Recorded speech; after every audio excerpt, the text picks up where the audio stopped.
अस्सलाम वालेकुम, कैसे हैं आप सब। उम्मीद है बिल्कुल ठीक ठाक होंगे। आज मैं आपको एक और बहुत ही खूबसूरत और यूनिक से प्लांट के बारे में बताऊंगी। इस प्लांट का नाम है ड्राइमियोप्सिस मैक्युलाटा। बहुत खूबसूरत प्लांट है। इसकी लीव्स देखिए, बहुत खूबसूरत है और बहुत ज़्यादा इजी टू ग्रो प्लांट है। ये प्लांट बल्ब से ग्रो किया जाता है। छोटे से छोटा बल्ब आप इसका लगा लीजिए और उसके बाद आपके पास ये प्लांट बहुत तेज़ी से मल्टीप्लाई होना शुरू हो जाता है और हमें इसकी बहुत ज़्यादा केयर भी नहीं करनी पड़ती है। ये एक शेड लविंग प्लांट है जैसा कि मैंने बताया, और इसके लीव्स देखिए आप, बड़े खूबसूरत होते हैं। और जिस स्टाइल में ये आप देखिए निकल रहा है, जिस तरह ये बैंड हो रहा है नीचे की तरफ, इसके लीव्स बड़े प्यारे लगते हैं और इनकी ग्रोथ बहुत अच्छी हो जाती है जब हम इनकी थोड़ी सी केयर करते हैं। मैंने इस पर अपनी पहले एक वीडियो बनाई थी। उस पर मेरे पास इसके बहुत सारे प्लांट्स है, बहुत सारे प्लांट्स अभी भी हैं। जगह जगह मुख्तलिफ पॉट से मैं लगा दिया, लेकिन मल्टीप्लाई ये बहुत तेज़ी से होते हैं, लगते भी बहुत अच्छा है। आप इसको इंडोर रख सकते हैं, अपने टेबल पर रख लीजिए, अपने लिविंग रूम, बेडरूम, कहीं भी रख लीजिए, वहाँ पर ये बहुत अच्छी तरीके से ग्रो करता चला जाता है। और बहुत ज़्यादा, जैसे मैंने बताया, इसकी केयर भी नहीं करनी पड़ती है। हल्की डायरेक्ट सनलाइट इसके लिए बिल्कुल ठीक रहती है। जैसे कि हम विंडो के पास इसको रख दें या बहुत ज़्यादा जहाँ ट्यूबलाइट दिन में जलती हो, वहाँ पर ये प्लांट बहुत अच्छी तरीके से ग्रो करता है। आप इसके देखिए लीव्स, इसका लीव का पैटर्न बड़ा खूबसूरत है और इस तरह से एक लंबी सी एक स्टिक निकलती है, उसके आगे ये लीव लगा हुआ होता है और काफ़ी अरसे तक इसका लीव लगा रहता है और जल्दी ये लीव जो है वो मतलब समझिए येलो होकर गिरता नहीं है, काफ़ी अरसे तक लगा रहता है। अच्छा, जब हम इसको छाँव में रखते हैं तो ये इस तरह से बिल्कुल प्योर ग्रीन और बड़े प्यारे इसके ऐसे कलर हो जाते हैं जिसमें ये लाइट और डार्क का कॉम्बिनेशन होता है। लेकिन जब हम इसको धूप में रखते हैं तो आप देखिए कुछ साइज़ छोटा हो जाता है और इसके इस तरह के लीव येलो हो जाते हैं। लेकिन ख़राब तब भी नहीं होता क्योंकि इसके अंदर बल्ब होते हैं।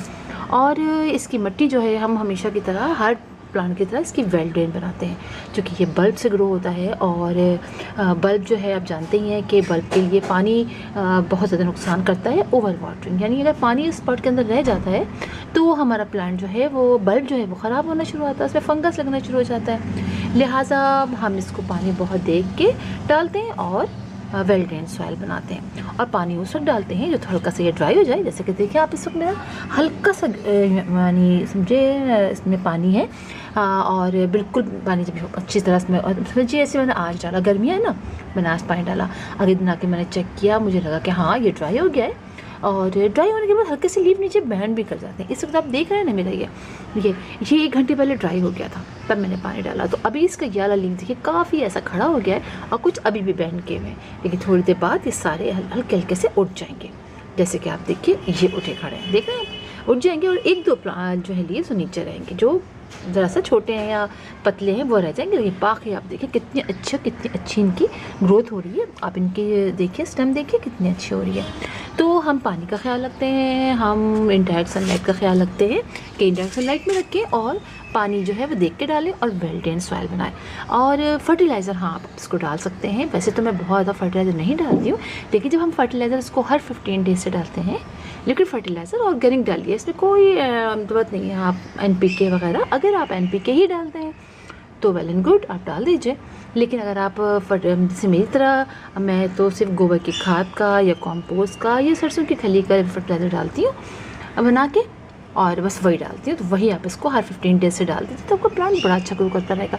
अगर आप लिक्विड फर्टिलाइज़र नहीं डालना चाहते हैं तो थोड़ा हर 1 महीने एक छोटी सी 2 चमचे, जैसे कि इतना बड़ा पॉट है, नहीं मेरे 6 इंच का पॉट है, और इसमें आप इसकी ग्रोथ देखिए कितने सारे मज़ीद नीचे प्लांट्स बेबीज़ निकल आए। तो इसकी रूट्स बहुत ज़्यादा नहीं होती, बिल्कुल छोटी सी होती है। और समझिए ये शैलो रूटेड प्लांट है, बहुत थोड़ी सी इसकी रूट होती है, तो ये आराम से आप 2 चमचा गोबर की खाद हर 10 मतलब हर महीने डाल दीजिए। और जब पॉट तो भर से जाए, ऊपर से मिट्टी निकाल लीजिए, फिर दोबारा से उसमें डालना शुरू कर दीजिए, थोड़ी सी सॉइल निकाल लीजिए, तो इस तरीके से भी बहुत अच्छे तरीके से ग्रो करता है। अच्छा, जैसे कि मैंने बताया कि धूप में भी आप इसको रख सकते हैं, धूप में ख़राब तो नहीं होगा, लेकिन बहुत ज़्यादा धूप में नहीं, 1-1.5 घंटे के धूप में होता है ना, कब जगह नहीं है हमारे पास, हम चलो धूप में रख देते हैं, कोई बात नहीं है। धूप में आप रखेंगे तो थोड़ा येलो हो जाएगा, लेकिन बल्ब नीचे वैसे ही रहेंगे। हाँ, उसमें भी आपको पानी का ख्याल रखना है, ठीक है, ये बात आप याद रखिएगा। अच्छा, हैंगिंग बास्केट्स में ये बड़ा प्यारा लगता है, आप देखिए किस तरह नीचे बैंड हो रहा है, तो हैंगिंग बास्केट मार्केट्स में भी ये बहुत अच्छा लगता है। और दूसरी बात ये कि छोटे से छोटे पॉट में भी लग जाता है, जैसे मैंने बताया 6 इंच का पॉट है, आप उसमें देखिए कितना अच्छा है। तब छोटे छोटे पॉट में भी लगा के इसको रखेंगे ना, एक पॉट में, छोटे से पॉट में, सेरेमिक के पॉट में एक ला के रखिए, बड़ा अच्छा लगेगा। और कोई भी इंसेक्टिसाइड वगैरह का स्प्रे नहीं करना पड़ता, बिल्कुल कोई इस पर अटैक नहीं करता है, इतना अच्छा प्लांट है। और लगे आपको कभी ऐसे कहीं से आके चढ़ गया आपके प्लांट के ऊपर या कहीं से आगे, वैसे तो नहीं लगता है, लेकिन अगर लगे तो आप नीम ऑयल का स्प्रे कीजिए। और स्प्रे भी नहीं कीजिए, आप इतने लंबे कितने देखिए किस तरह के लीव्स हैं इसके ना, आपको आराम से दिख जाएगा। आप स्टिक लीजिए, वो निकालिए और उस कीड़े को आप फेंक दीजिए, मतलब किस गार्डन में ही नहीं फेंकिए, कहीं आप उसको टिश्यू में लपेट के मार के जो भी फेंकना हो फेंक दीजिए, लेकिन ये कि आपके इसके पर कोई अटैक नहीं होता है।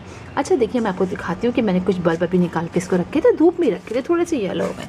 आप ये देखिए, मैं छोटे छोटे पॉट में लगाना चाह रही थी। आप ये देखिए कि कितने छोटा सा इसका बल्ब होता है, ये देखिए आप, इस तरह इसके बल्ब होते हैं, साथ नीचे रूट्स होती हैं और ये होता है। अब एक बल्ब भी अगर आपको मिल जाए ना, तो आप इससे कितने सारे प्लांट तैयार कर सकते हैं। तो ये बल्ब आप लगा दीजिए, देखिए और बिल्कुल ख़राब नहीं होते। ये देखिए, आपको दिखाऊँ, ये देखिए, एक और भी दिखाती हूँ आपको, ये देखिए, ये देखिए, इससे छोटे छोटे इसके बल्ब होते हैं, छोटे छोटे बल्ब होते हैं। इन बल्ब के जरिए इनको ग्रो कर लेते हैं। बस ये बल्ब जो है ना, मल्टीप्लाई होते चले जाते हैं। इसके साथ में कौन निकल आएगा, कौन निकल आएगा। थोड़े दिन में अभी देखिए, इसके अंदर मैंने कुछ निकाल के रखे हुए हैं, ये सारे मैं छोटे छोटे पॉट में लगाऊंगी तो बहुत आसानी से निकल आते हैं और लग जाते हैं, बड़े प्यारे लगते हैं।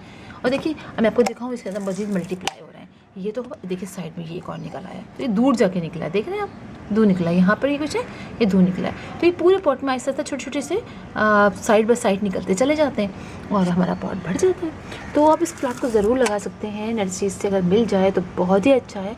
और फिर आप देखेंगे कितना अच्छा लगेगा। और इतना ईजी टू ग्रो प्लांट है। सिर्फ अगर आप यकीन जानिए, अगर आपने लगाते वक्त इसमें फर्टिलाइज़र डाल दिया और नहीं भी 15 डेज से डाला, सिर्फ पानी का ख्याल रखा और लगाते वक्त में अच्छी मतलब वेल्डन सॉइल और अच्छी कंपोस्ट डाल दी या अच्छी गोबर की खाद डाल दी, तो फिर उसके बाद आपको साल में 2 दफ़ा डाल दें fertiliser. No need to fertiliser. इतना प्यारा प्लांट है और बहुत प्यारा लगता है और इजीली लगा सकते हैं आप अपने घर में। तो फिर इंशाल्लाह आपसे मुलाकात होगी किसी और वीडियो में, किसी और टॉपिक के साथ। तब तक के लिए अल्लाह हाफिज़।